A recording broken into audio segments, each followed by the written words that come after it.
Nesta série eu vou fazer uma comparação, um paralelo entre o pecado de desobediência do profeta Jonas e o pecado de desobediência da pornografia.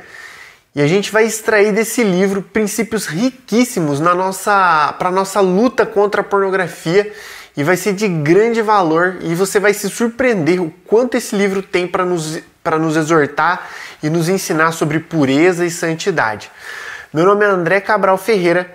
Caso você não me conheça ainda, e se você quer saber um pouquinho mais quem eu sou, saber como eu e minha esposa fundamos um projeto num centro de prostituição chamado Jardim Tatinga, e até hoje tem uma casa de oração lá, e a gente evangelizava, resgatava pessoas da prostituição, e a nossa trajetória evangelizando e palestrando nas igrejas sobre sexualidade, ajudando cristãos a vencerem a pornografia. Se você quiser saber um pouquinho mais dessa trajetória, conhecer um pouquinho da nossa história, eu deixei aqui na descrição um link do meu site, onde tem uma página de inscrição, e se você rolar para baixo vai ter essa história contando tudo lá. Para não delongar muito o vídeo, você clica lá, uma leitura de 2-3 minutos, você consegue ler tudo, e você lê e volta para cá. Antes eu preciso te alertar que o que você vai ouvir aqui vai confrontar a sua carne. Se você não está determinado, você é do tipo de pessoa que vai até me dar um dislike. Eu não me importo com isso, e eu tô aqui para dizer toda a verdade a respeito desse vício, do posicionamento que você precisa tomar diante do pecado. E caso eu só tô adiantando, te avisando, para que você não venha se frustrar nessa caminhada, para você saber o que você vai enfrentar. E tudo que você vai ouvir aqui é baseado na palavra de Deus, no conhecimento científico a respeito dos efeitos no cérebro. Hoje eu não vou falar especificamente, mas tudo tem essa base no meu conhecimento. E em relação à psicanálise, aos efeitos emocionais que influenciam no vício de pornografia, e na minha experiência também, não só vencendo o meu próprio vício sexual, quanto ajudando várias centenas de pessoas a ser livres do vício da pornografia e do vício sexual em geral. Então vamos lá para o capítulo 1 de Jonas. A palavra do Senhor veio a Jonas, filho de Amitai, com esta ordem: vá depressa à grande cidade de Nínive e pregue contra ela, porque a sua maldade subiu até a minha presença. Mas Jonas fugiu da presença do Senhor, dirigindo-se para Tarsis. Desceu à cidade de Jope, onde encontrou um navio que se destinava àquele porto.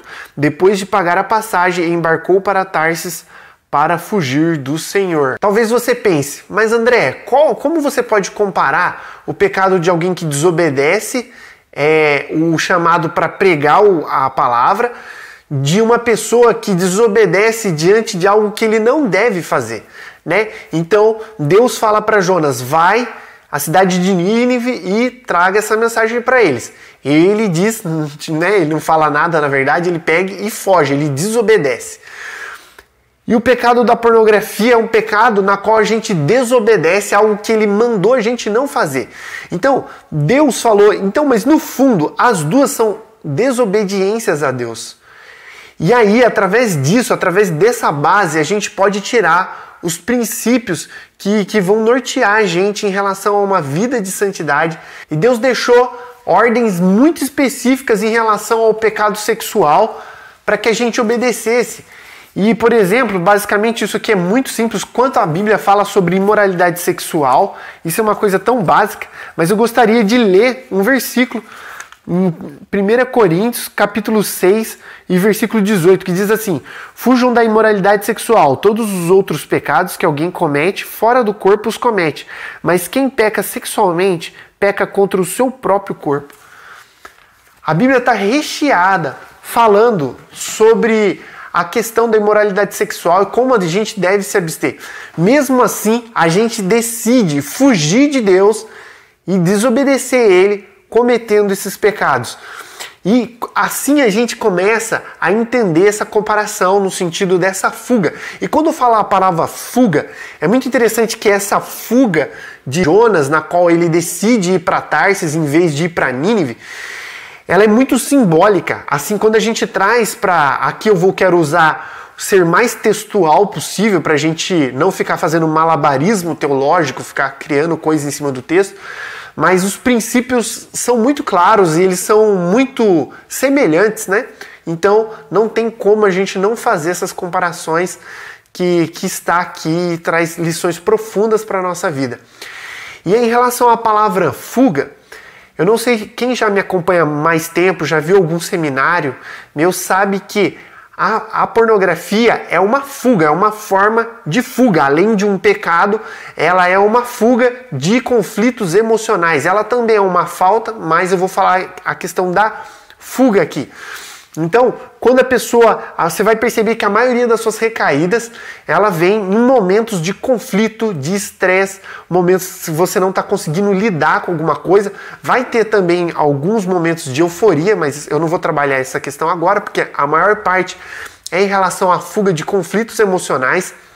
E é muito interessante que Jonas, eu não sei se você sabe, mas Jonas ele tinha motivos emocionais para essa desobediência também, não que justifique, mas tinha conflitos emocionais que fazia ele tomar essa decisão de desobedecer a Deus.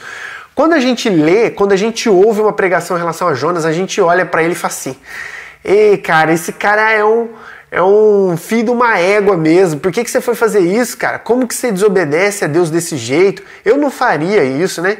Só que você não imagina a situação que ele estava passando. Independente, como eu disse, nunca justifica. Questões emocionais não justificam, elas influenciam ao pecado, mas elas não determinam. O que determina a sua decisão em relação a vencer a pornografia, a não recair, vai ser sempre a sua decisão pautada no temor que você tem a Deus. E ponto final. Mas traz uma super influência, isso eu não posso negar.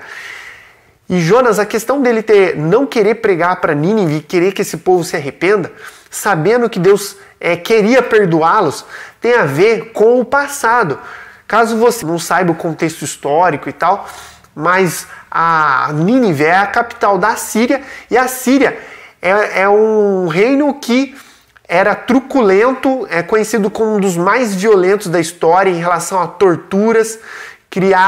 Eles inventaram várias torturas que foram conhecidas por vários outros reinos depois.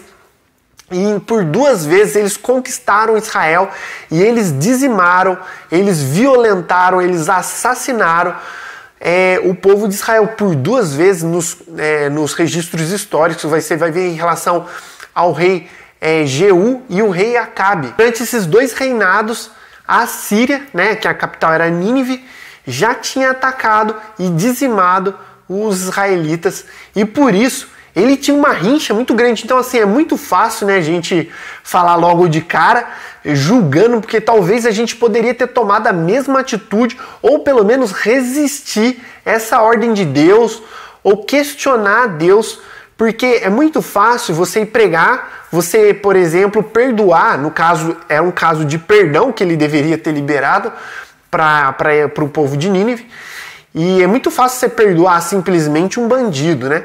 Mas quando você quer ter que perdoar um bandido que matou a sua família, que talvez até torturou, já é uma questão bem diferente. Então você consegue enxergar que tinha motivos emocionais para a decisão de fuga de Jonas.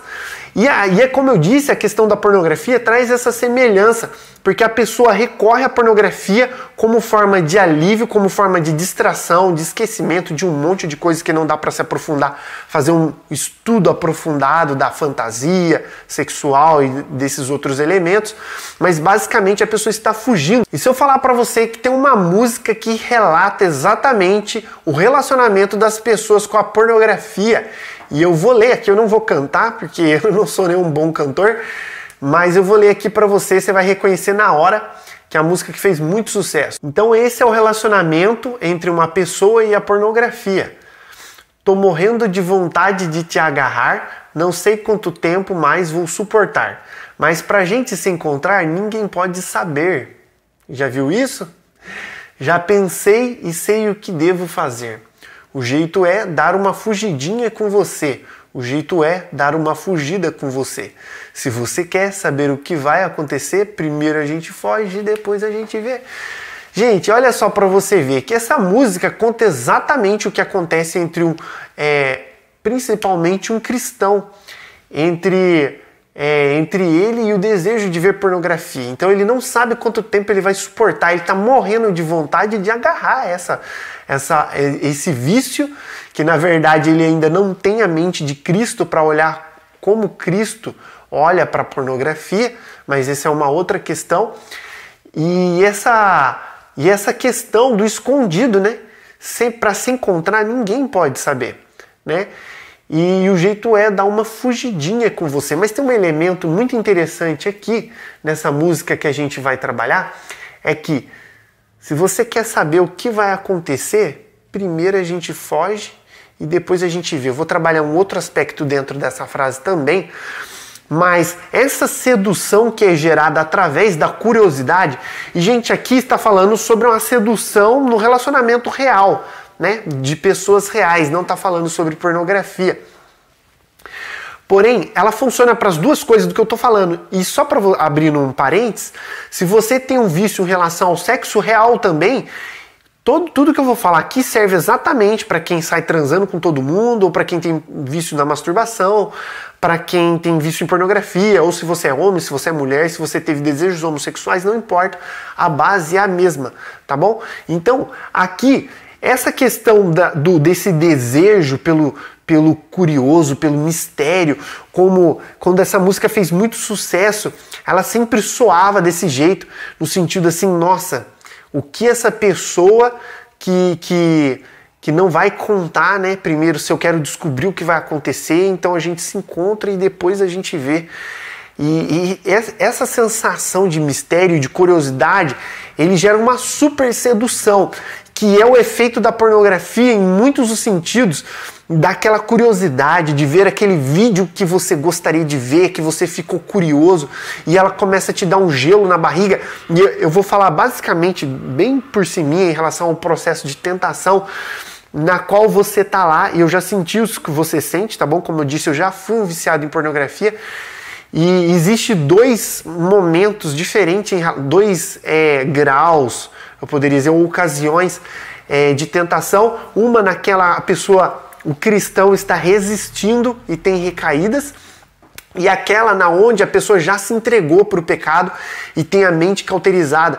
Como muitas pessoas que me procuram falam assim, André, olha, eu já estou pecando deliberadamente, eu não sinto mais nem culpa, eu não sinto nada, né? Eu peco e continuo pecando. Essa é uma questão já de cauterização da mente, que é algo um pouquinho mais sério, mas eu quero deixar essa parte um pouco de lado da cauterização da mente, e eu quero falar dessa fuga, dessa pessoa que está lutando ainda e continua tendo recaídas, mas está ali, cara, eu não quero ver, e de repente essa pessoa, ela vai e recai, ela dá essa fugida, né, para a pornografia.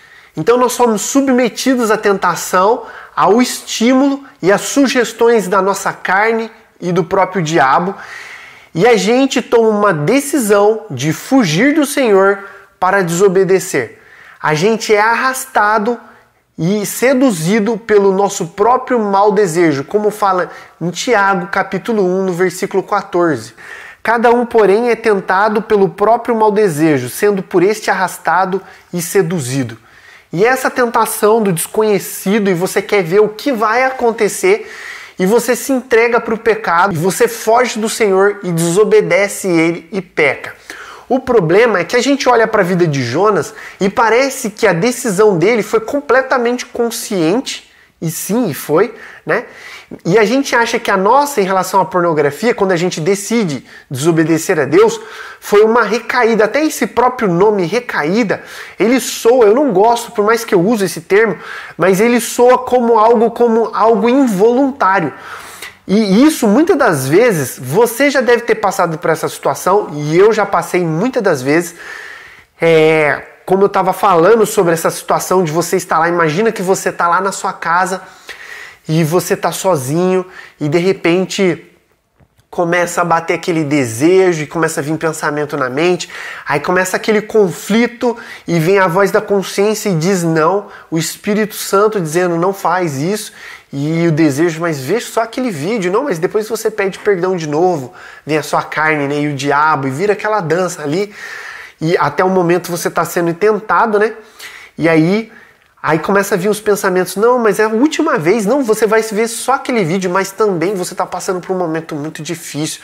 Ah, mas eu também estou estressado, eu não vou aguentar dormir se eu não me masturbar. E começa a vir um monte de pensamento, e aí dá aquele gelo na barriga, e dá aquela sensação estranha, e a mão começa a suar, e aí você começa a fazer um movimento compulsivo, que eu chamo de ritual, pré-pecado, e você começa, talvez, fecha a cortina da janela, tranca a porta do quarto, ou confere o horário, vê se a pessoa da sua família está chegando, e de repente, você fala, não vou fazer, ainda você está lutando ainda, e de repente parece que dá um branco e você vai lá e recai. Esse branco parece uma coisa assim, cara, eu sempre ouvi pessoas, e eu também, quando eu ia me confessar com outros irmãos, eu falava assim, nossa, de repente parece que acontece um negócio tão louco que eu tava lá, de repente eu já tava lá no site pornô, ou pessoas assim, em relação à relação sexual, quando vê eu já tava lá na relação, já tava lá na cama com a pessoa, quando vê parece que aconteceu, parece que dá um branco na nossa mente e a gente toma essas decisões. Eu já vi casos de pessoas em outros pecados, em relação à briga, por exemplo, eu estava lá e a pessoa me provocou, de repente me deu um branco. Então, assim, várias situações acontece da gente dar um branco e partir para o pecado. Só que a palavra diz que nós somos atraídos e arrastados pelo nosso próprio mau desejo. E não há nenhuma referência na Bíblia para pecados inocentes, pecados na qual a responsabilidade esteja em outra coisa, a não ser na própria decisão da pessoa de dominar o próprio pecado. E a própria palavra diz que nós somos indesculpáveis, que não veio tentação sobre vós senão humana, e antes ele nos dá o escape. Ou seja, tudo que você está passando, não existe algo involuntário que te faça pecar. Isso é uma realidade que eu não queria aceitar, porque eu sempre queria, como eu não sabia lidar com aquilo, eu sei que existe um desafio muito grande para você entender, existe estratégias para você vencer. A maioria das pessoas que eu conheço estão há mais de 10 anos, mais de 15 anos lutando contra a pornografia e tendo recaídas por conta de ter começado na adolescência ou na infância, e quando vem me procurar tem mais de 18 anos. Então, a maioria das vezes as pessoas já estão muito tempo, e como ela não sabe lidar, ela quer arrumar uma resposta que não seja a própria safadeza dela mesma. E você que hoje sabe, você está entendendo que você é um pecador safado, assim como eu fui, e que você precisa de tomar um posicionamento. Eu não estou falando que é algo fácil, que é algo simples, que existe um processo para que você entenda tudo o que está acontecendo, mas uma coisa você precisa entender, não existe pecado involuntário. E olha que eu entendo sobre inconsciente, eu amo a psicanálise, eu estudo psicanálise, e fala sobre o inconsciente e sobre comportamentos involuntários. Porém, quando a gente tem um branco e a gente parte para o pecado, não existe nada involuntário, mas existe uma decisão da gente abafar a nossa consciência para a gente poder pecar em paz. Então esse branco que dá é simplesmente nós tomando decisões voluntárias de abafar a consciência e a voz do Espírito Santo para a gente fazer o que a gente quer. Eu acho muito interessante também a tentação de Jesus no ponto em qual Satanás leva ele sobre o pináculo ou a parte mais alta do templo. E ele diz, olha, salta-te daqui, né? A palavra diz que os anjos vão te proteger para que você não tropece em nenhuma pedra. Eu nunca tinha entendido muito bem essa parte. Eu achava que era uma tentação um pouquinho muito óbvia, né, para Jesus cair. Mas ele diz sobre a responsabilidade de Jesus como homem.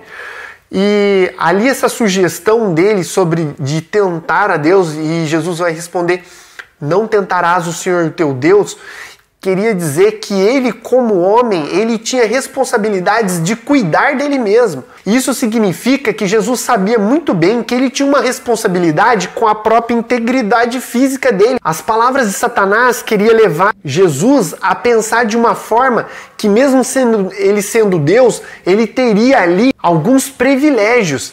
E isso traz a questão da humanidade de Jesus como homem ali, sabendo, tomando uma decisão certa e responsável com a própria vida e integridade física dele. E quando a gente, em relação ao vício da pornografia, a gente tenta sempre colocar para algo externo, para a gente tentar aliviar a consciência da gente, e a gente esquece do papel que a gente tem, do autocuidado, de olhar e analisar. Dando um exemplo muito básico em relação a isso, era uma coisa que eu sempre achava que Deus que tinha que me libertar. Então, assim, parece uma coisa, não, mas Deus tem que me libertar, isso é uma coisa óbvia, né? Jesus já nos libertou do pecado com o sacrifício que ele fez na cruz.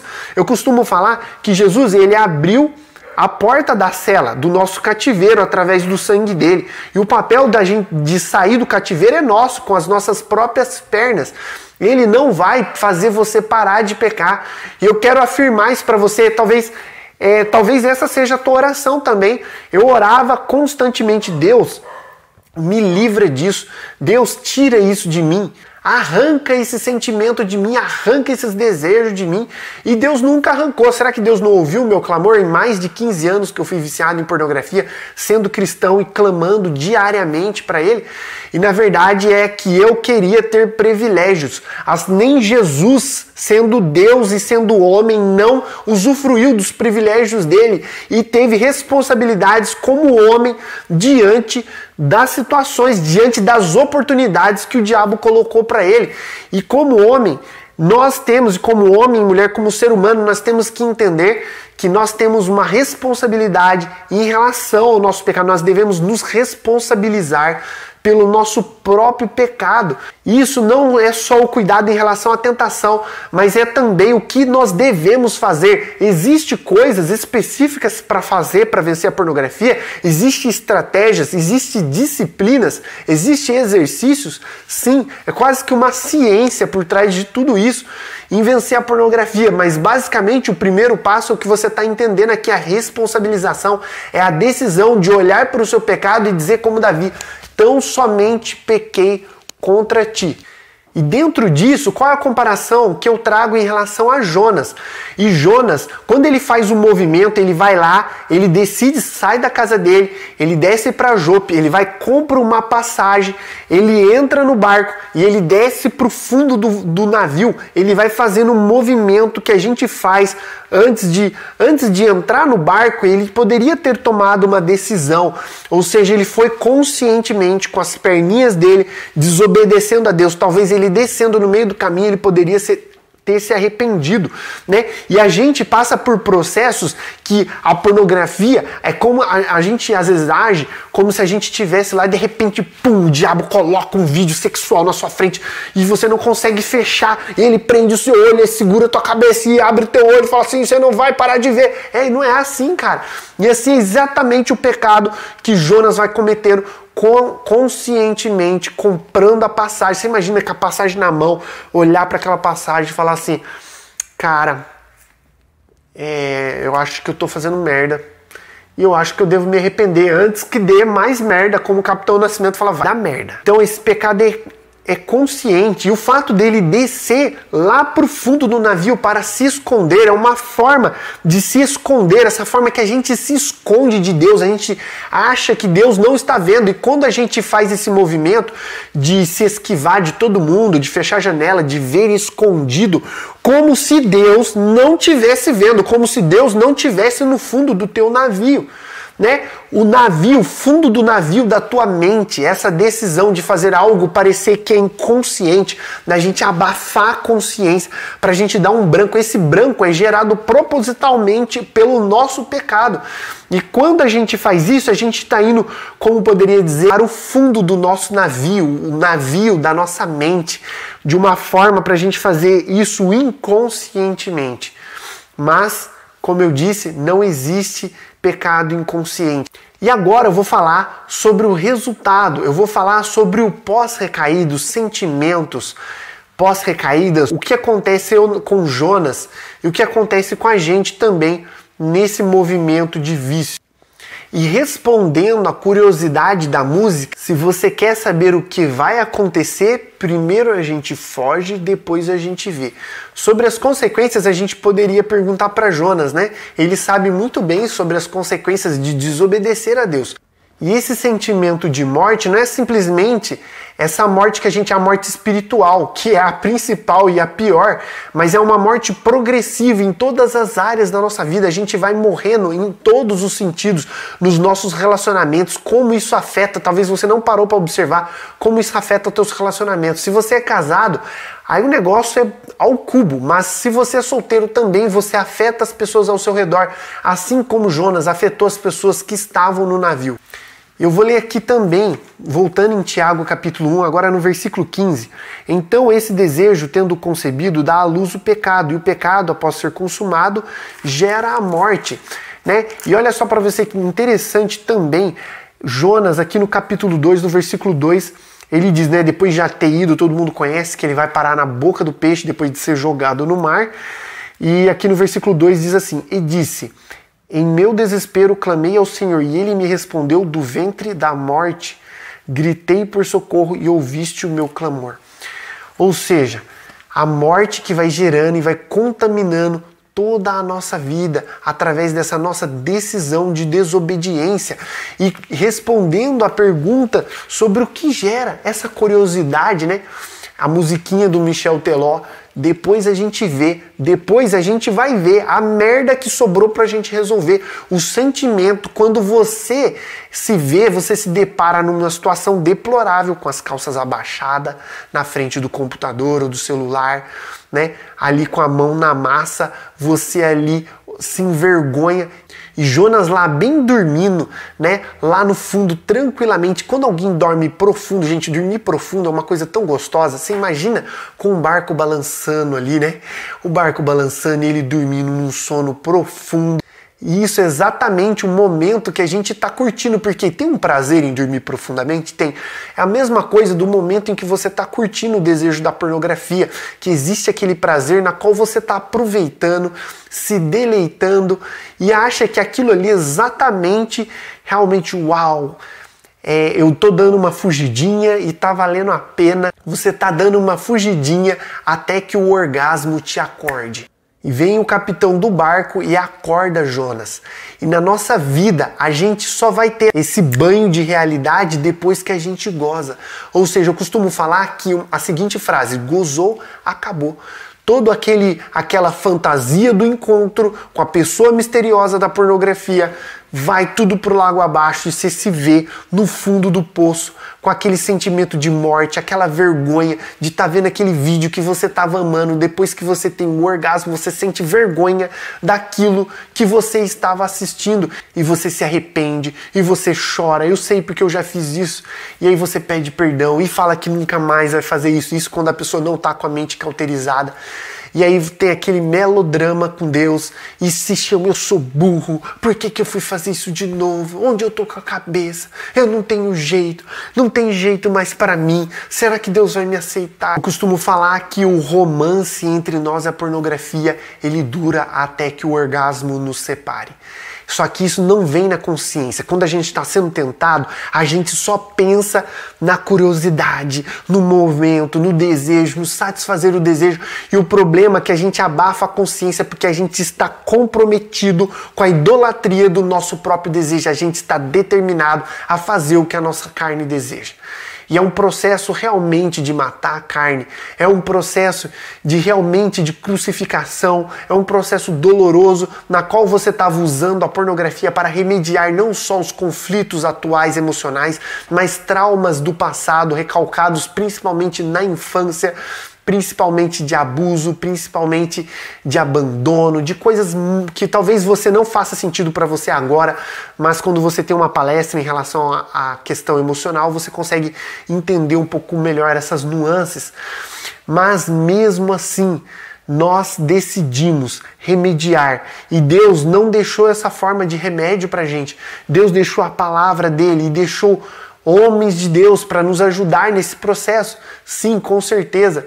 Deus colocou ferramentas na sua mão, através dessa série, através do canal do Telegram. Não sei se você já está no canal do Telegram Matadores da Carne, onde eu posto conteúdo lá. Eu deixei o link aqui, inclusive. Mas mesmo com esse sentimento de morte, não só o sentimento, mas talvez você já esteja morto espiritualmente, talvez você está me ouvindo e você está inerte. Talvez você está ouvindo isso aqui não está gerando nenhuma comoção em você, não está gerando nenhum arrependimento. Quer dizer que talvez você chegou num estado crítico, mas não tem problema, não importa o quão fundo você chegou em relação à morte, para Deus nada é impossível.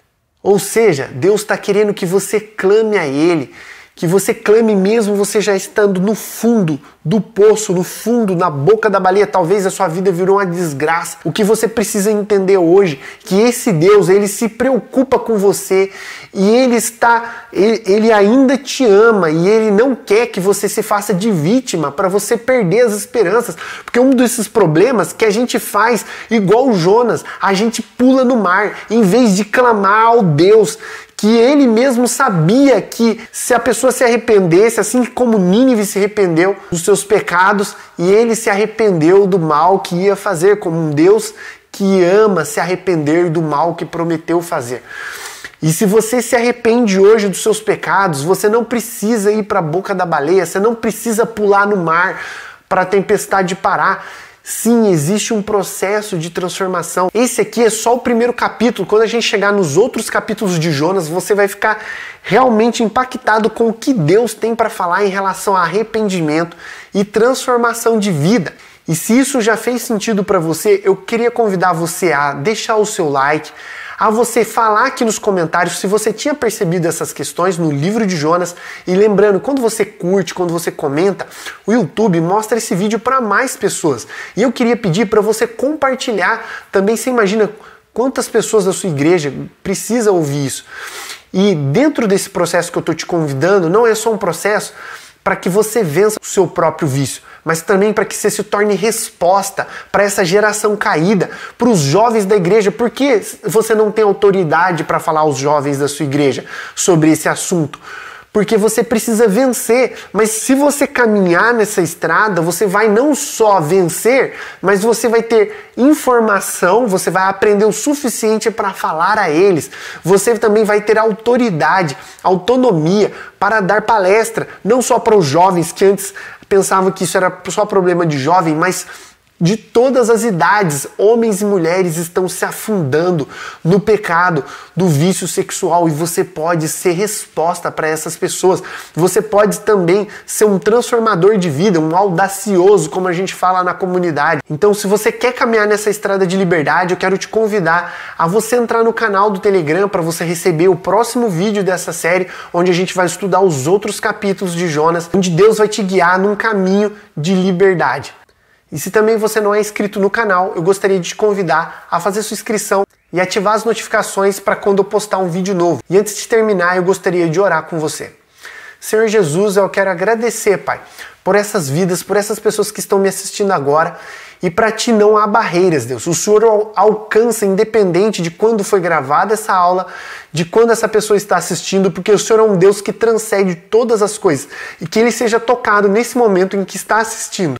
E que ele venha ser convencido do pecado e que toda a cauterização da mente venha sair no nome de Jesus, seja arrancada toda mentira na qual ele acredita que ele não é responsável pelo próprio pecado e que é algo externo que precisa acontecer, mas não, Deus, que ele venha entender que essa mudança é interna, através do arrependimento dos pecados, através do desejo e do amor ao Senhor, Pai, do caminhar, do desejo de andar na sua presença e de buscar ao Senhor acima de todas as coisas, que ele tome uma decisão de andar nessa estrada de santidade, porque o Senhor o convida para ser santo, porque o Senhor também é santo, e que esse desejo venha começar a brotar de dentro para fora, que o teu Espírito Espírito o convença que ele está brincando com o pecado, que ele está destruindo a própria vida e a própria família dele. Se ele ainda não tem família, se ele não é pai ou mãe de família, ele irá destruir a própria família.